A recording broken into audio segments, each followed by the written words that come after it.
మీ business ఏదైనా మీ ఊర్లో promotion చేయాలంటే అది సుమన్ టీవీతోనే సాధ్యం. ఇప్పుడే సంప్రదించండి. ఇక్కడ వీళ్ళు చెప్తూ క్లియర్ గా group 1 main examination notification number 27/2018 was not fair and not legitimate due to the conduct of respondent 1 and 2. The procedure adopted by them for valuation of answer script of candidates who appeared for group 1 examination when the rules do not permit first digital, second and third valuation of papers for second or third time is impermissible and it is in violation of rule 3(9) of the rules.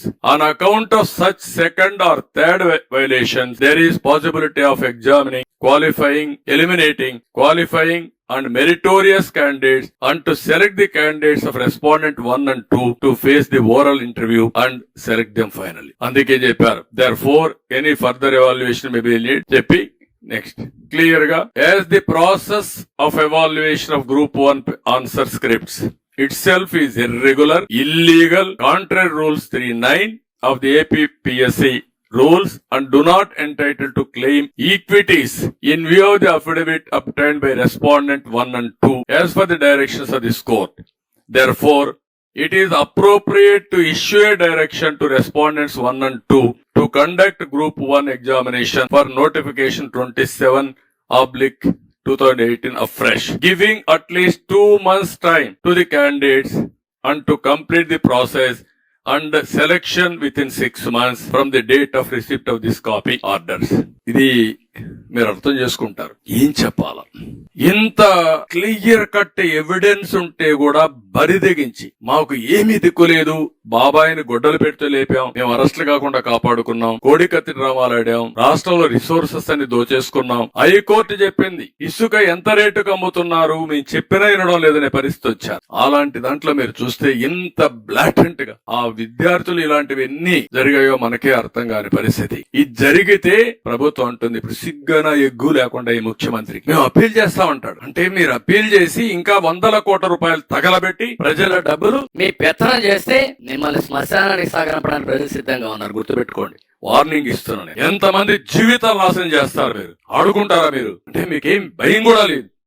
ఇంత blatant గా misuse జరిగిన తర్వాత, second valuation జరిగిన తర్వాత, జరగలేదని కోర్టులో affidavit వేసిన తర్వాత, మీరు కప్పిపుచ్చారు ఇది చెల్లదని హైకోర్టు చెప్పిన తర్వాత, మీకు వాతలు పెట్టిన తర్వాత ఇంకా నువ్వు మాట్లాడతావా? ముఖ్యమంత్రిగా పరిపాలించడానికి అర్హత ఉందా? నీ ప్రభుత్వానికి ఒక రోజు కంటిన్యూ కావడానికి అర్హత ఉందా మీకు? ఈ రాష్ట్రంలో యువత భవిష్యత్తును ఆడుకున్న మీరు, నీచంగా ప్రవర్తించిన మీరు ఇంకా కూడా బుకాయిస్తారా? మీరు ఎవరికి బుకాయిస్తారు అంటే మమ్మల్ని అందరినీ కేసులు పెడతాను బుకాయిస్తారు. అంతే కదా మీరు చేసే పని, తప్పుడు పని. ఇలాంటి దుర్మార్గులు ఏం చేయాలో ఆలోచించాల్సిన అవసరం ఉంది ప్రతి ఒక్కరు కూడా. బాధ ఆవేదనతో చెప్తున్నా. మొన్నే నేను ఇక్కడే మీరు చూశారు, కళలకు రెక్కలనే కార్యక్రమాన్ని ప్రారంభించాం. ఆంధ్రప్రదేశ్ లో ఉండే యువత ప్రపంచాన్ని జయించే పరిస్థితికి వచ్చారు. ఆంధ్రప్రదేశ్ లో మాత్రం అనునిత్యం బాధతో ఆవేదనతో కుంగి కుసించిపోయే పరిస్థితికి వచ్చారు. అంటే ఇక్కడి నుంచి పారిపోవాలి. ఇంకా ఇక్కడ లేకుండా ఈ రాష్ట్రాలు అప్పుడే వాళ్ళకి భవిష్యత్తు. అంత దుర్మార్గంగా చేసే పరిస్థితికి వచ్చారు. ఇప్పుడు అందుకే మేము కోరుతున్నాం, ఇలాంటి టెయింటెడ్ ఆఫీసర్స్ ఒక్క నిమిషం కూడా ఉండడానికి వీలు లేదు.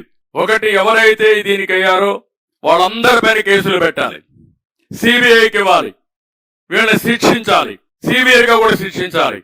ఇది తెలియకుండా జరిగిన టెక్నికల్ పాయింట్ కాదు, తెలిసి డెలిబరేట్ గా పిల్లల జీవితాలతో ఆడుకున్న దుర్మార్గుల కథ. వాళ్ళు ఇమ్మీడియట్ గా పనిష్ చేయాల్సిన అవసరం ఉంది. జైల్లో పెట్టినా కూడా వాళ్ళ యొక్క బాధ తగ్గదు.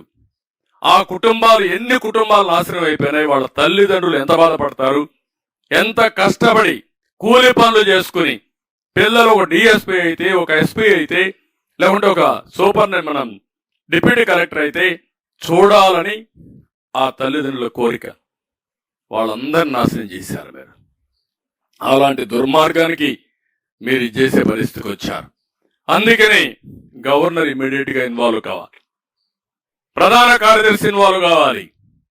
అలాంటి దుర్మార్గులను అక్కడి నుంచి పదవులోంచి కూడా తప్పించాలి, ఎంక్వైరీ చేయాలి. అదే మరి వీళ్ళు ఎవరైతే చట్టానికి వ్యతిరేకంగా ఎంపికైన డిప్యూటీ కలెక్టర్స్ అందరినీ డిస్క్వాలిఫై చేయాలి. They are no more eligible. చట్ట వ్యతిరేకంగా డిఎస్పీ నియామకం అయితే ఇన్ని అయితే వాళ్ళు ఎవ్వరు కూడా డ్యూటీలో ఉండడానికి వీల్లేదు. ఉన్న పడంగా వాళ్ళందరినీ తీసేయాల్సిన బాధ్యత గవర్నర్ పైన ఉంది, ఎన్నికల కమిషన్ పైన ఉంది, వీళ్ళందరి పైన ఉంది. ఈరోజు మీరు చూస్తే 11:30 గంటలకు జడ్జిమెంట్ వచ్చింది, 3:30 గంటలకు కాపీ అప్లోడ్ చేశారు. మనకందరికీ ఎప్పుడన్నా జడ్జిమెంట్ వస్తే సాయంత్రం కాపీ వస్తుంది, లేదా నెక్స్ట్ డే కూడా వస్తాయి. 12:30కే మేము సుప్రీంకోర్టుకు పోతా ఉన్నారంటే వీళ్ళు డబ్బులు చడుగుతారని. అంటే ఏంటి అక్రమార్కులు ఎంత బరిదెగించిపోయారంటే ఇష్టానుసారంగా తయారయ్యే పరిస్థితులు వచ్చారు. రెండోది, ఎక్కడైనా సరే మీరు ఎగ్జామ్స్ చూడండి, మెయిన్లో ఎన్ని వస్తాయి, ఇంటర్వ్యూలు ఎన్ని వస్తాయని పబ్లిసైజ్ చేసేస్తారు, సర్వీస్ కమిషన్ యూనియన్ కానీ స్టేట్ కానీ. ఇక్కడ మొత్తం చేసే పరిస్థితులు లేరు. దాపరికం ఎందుకు? వీళ్ళు అవకతవకలు చేయడానికి. ఇంకో పక్క మొదటి మాన్యువల్ ఎగ్జామ్ ఇది అయింది, ఇప్పుడు రెండోసారి చేశారు. అంటే మొత్తం ఫస్ట్ మాన్యువల్లో అయిన వాళ్ళు మెరిట్ ఉంటారు, వాళ్ళు పోయారు. వీళ్ళ పాపానికి రెండోసారి చేసి వీళ్ళు పోయారు, అందరూ పోయారు. మొత్తం చాలా దారుణంగా జరిగింది, చాలా బాధాకరం.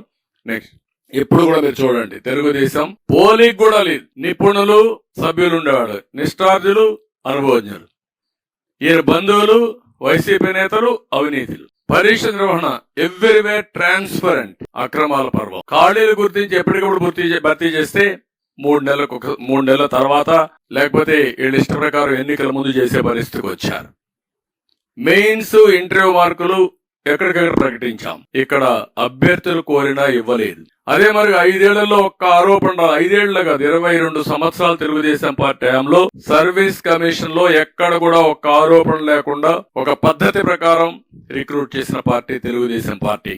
ఈయన పెద్ద ఎత్తున అక్రమాలు, నిరుద్యోగులకు ప్రభుత్వంపై పూర్తిగా నమ్మకం పోయే పరిస్థితి ఈ రోజు చూస్తా ఉంటే ఎక్కడికక్కడ ప్రభుత్వం ఇష్టానుసారం. ఒకప్పుడు ఏది జరిగినా ట్రాన్స్పరెంట్ గా నాకు బాగా జ్ఞాపకం. టీచర్ ఉద్యోగాలు కూడా నేను చాలా ట్రాన్స్పరెంట్ గా చేశాను. ఎందుకంటే ఎక్కడైనా సరే కొంతమంది కావాలని మార్కులు వేసుకుంటే నష్టపోతారనే ఉద్దేశంతో ఇవన్నీ కూడా చాలా ఉద్యోగాల్ని గ్రూప్ 1 సర్వీస్ గానీ, గ్రూప్ 2 గానీ, ఇంకా మిగిలిన ఉద్యోగాలు కూడా సర్వీస్ కమిషన్ అప్పచెప్పాం. సుమన్ టీవీలో మీ పర్సనల్ అండ్ బిజినెస్ ప్రమోషన్స్ కోసం కింది నెంబర్ కి కాంటాక్ట్ చేయండి.